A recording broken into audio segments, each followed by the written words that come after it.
السلام عليكم ورحمة الله وبركاته. وردفتات يوتيوب channel مذكرية بقى نجان يوتيوب channel هي دفتني نمني حراوتات سبسكرايب قلت ماتنا تاسين جلا الرسمة تدري حارة أجندة حارة تقولت ديو نزرة إن اسمها ليو جتني واي كولتي كلن دبرتي مو إيرا كجد وقما وانت الدبهن جرو قرو قبي أفان أورمو إسا فولدرا إسا كان بودا tahuudhaaf waa yaadamaa jiru fakkaata. Qubee kana wajjin hammadhuma sagantaa kiyyaa nafaana turaa isiniin jedha.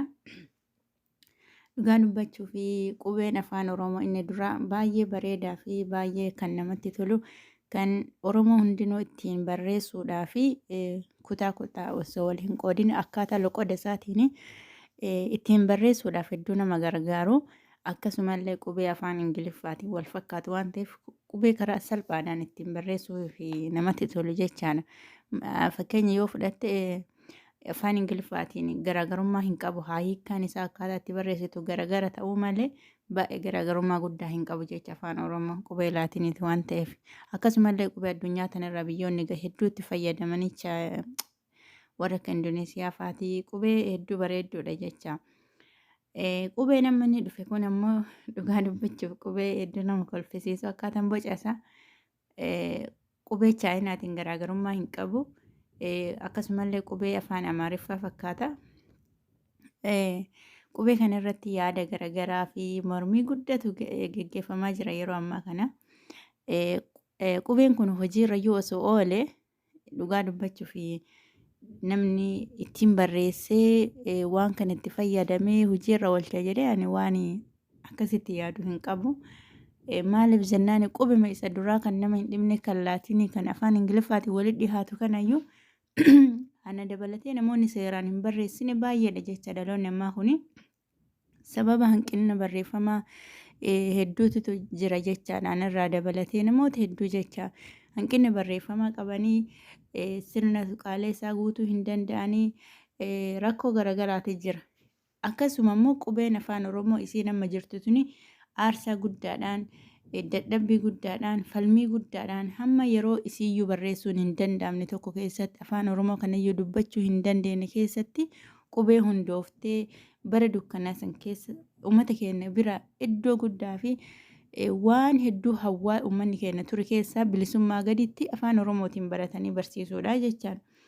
Osoo sun saniin jiru qubee haarofni kun gaafa dhufe yaada hedduu si harkaa balleessaa jechaadha. Uummanni keenya xiqqoo akka inni waan bilisummaa isaayyuu baay'eetti yaadne godha dhiibbaa irratti godha yaada ilaalcha uummataa irratti jecha. Maaliif jennaan kaayyoon guddaan uummata keenya haa bakkallee gahuu dadhabu kan lubbuun meeqaa aarsaa irratti taate qubee afaan Oromoo isa duraanii kan Sheek Mahammad Rashaad Abdullee barreesse kanaanii kalaqe kanaanii afaan Oromoo federaalawaa godhanii ittiin uummata tajaajiluudha hawwiin guddaan hawaasni keenya qabu. Osoo sunuu hojiitti hin hiikamne qubee haarawaa oomishanii yeroo ammaa kana gadi dhufuuni ani akka kiyyatti yaada fudhatama qabu miti jedhee yaada. Uummanni keenya yeroo baay'ee waan silaa hojjechuu qabu dhiisee waan hin hojjenne irratti hojjeta. Qubee kana namni hojjete sun dogongora jechuu osoo hin taane xiqqoo yeroonis ka isaatii miti. Osoo yoo sun fooyyaa rakkina qabaatee yookaan hanqina qabaatee wanti dogongora hin qabne hin jiru. Dogongora qubee duraa san sirreessanii qubeen sun akka afaan Oromoo federaalaa taatu osoo dhiibbaa irratti godhanii san hojiirra oolchanii waan bareedan osoo suniyyuu iddoo hin arganne amma qubee haaroo kana gaafa fidane gaafiin mootummaadhaaf dhiyeessan qubeen kuulleen kuni afaan Oromoo federaalaa haa ta'u moo inni duraa itti haafuu fuudhamoo akkam akka ta'u anaaf gaafiidha. Maalirra akka uummanni keenya xiyyeeffatuyyuu yaada isaa jalaa balleessaa harkaa fashaleessa jechuudha qubeen ammaa kun dhugaa dubbachuudha. Asumaanuu namoonni qubee kana barachuu barbaaddanii itti jabaadhaa qophaa'aa qalamaa fi daftara waan isin barbaachisu hunda qabattanii galmaahuudhaa fi yeroon isaa amma namoonni hedduun isin dursanii jiranii maqaa namaatis kun maqaa Oromiyaa jedhu haala kanaan barreeffamaa jira. Asuma keessaa laalaati akka itti barreessanillee asumaanii haa barannuu isiniin jedha.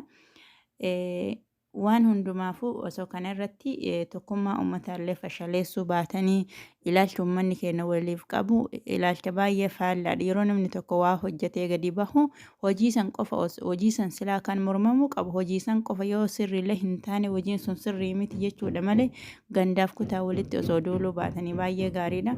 Yeroo ammaa kana namoonni sababa qubee kanaanii naannoo amantiitti gara achi dhiibuutti deemaa jira waan ta'eef. Kanarraa akka of qusatta isiniin jedha namni yoo waan gaarii tokko hojjate inuma milkaaya yoo ammoo dhiifama sagalee hedduu namirraa jeeqaa jira waan gaariidha yoo hojjate hayyuun waan fide tokko irrumaa fudhatan yoo sirriillee ta'e yoo sirrii hin taane sirreessaatuma deeman malee dhiibbaa kanaanii sababa waan kanaatiin namni kutaa fi gandaan amantiidhaan wal qooduun faayidaa hin qabu. Yoo hojiirra ooles yoo hojiirra hin oolles walumaan ilaallaa. Kanarratti waan baay'eellee wal falmisiisuu miti. Wanti tokko yoo jiraate rakkoo hin qabu numa bareeda. Yoo itti fuufamoo ittiin fuufuullee ka jedhu sun immoo waan booda ilaallamu jecha. Kanaafi maqaan namoota bebeekamoo Jawaar Abiyyi akkanatti barreeffama asumaanuu qabadha. Hanga maatiitti Abiyyi waan jedhe hin qabu. Waan booda ta'u walumaan ilaallaa kuulleedhaan itti fufnaa fi qubeedhaan itti fufnaa mata duree biraa irratti qabadhee isinii dhufa waan na dhaggeeffattaniif galatooma. Namoonni haarawaa taatan sabiskiraayib gochuun maatii naaf ta'aa. Nagaarra wal assalaamu alaikum warahmatullahi wabarakatuh.